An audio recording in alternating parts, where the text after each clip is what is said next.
ndabashuhuje mwe mu neza amatwi.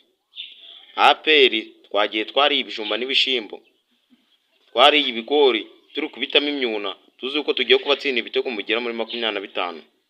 Twe tuzi ko tugiye kubindika amanota tukayacura, ariko ntago ari uko byagenze, ahubwo twakinye ururimi turarusosora, turahagira, duhumeka insigane, ntitwagira igitego ducura, ahubwo bo hafi no gutsinda. Abafana bo bari kuvuga yuko mu gihe tugifite umutoza umeze kuriya nta nsinzi tuzigera ducura na rimwe.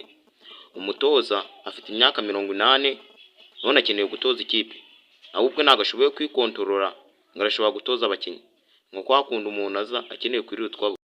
Nidushaka tuve mu bintu byo gukina yuko natwizeye ko tuzatwara igikombe cya shampiyona.